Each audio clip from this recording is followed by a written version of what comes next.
Iran ने Bahrain और Kuwait में अमरीकी फौजी अड्डों को एक बार फिर निशाना बनाया। कुवैत में फ़ज़ाई दिफाई निज़ाम फ़ाल होने से धमाके सुने गए। ईरानी हमले में कुवैत के डीसैलिनेशन प्लांट पर आग भड़कने की सैटेलाइट तस्वीर भी जारी कर दी गई।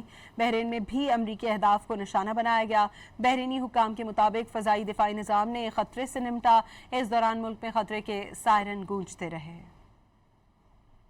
ईरान ने बहरीन और कुवैत में अमरीकी फौजी अड्डों को एक बार फिर निशाना बनाया। कुवैत में फ़ज़ाई दिफाई निज़ाम फ़ाल होने से धमाके सुने गए। ईरानी हमले में कुवैत के डीसैलिनेशन प्लांट पर आग भड़कने की सैटेलाइट तस्वीर भी जारी कर दी गई। बहरीन में भी अमरीकी अहदाफ को निशाना बनाया गया। बहरीनी हुक्काम के मुताबिक फ़ज़ाई दिफाई निज़ाम ने खतरे से निमटा। इस दौरान मुल्क में खतरे के सायरन गूंजते रहे। ईरान ने बहरीन और कुवैत में अमरीकी फौजी अड्डों को एक बार फिर निशाना बनाया। कुवैत में फ़ज़ाई दिफाई निज़ाम फ़ाल होने से धमाके सुने गए। ईरानी हमले में कुवैत के डीसैलिनेशन प्लांट पर आग भड़कने की सैटेलाइट तस्वीर भी जारी कर दी गई। बहरीन में भी अमरीकी अहदाफ को निशाना बनाया गया।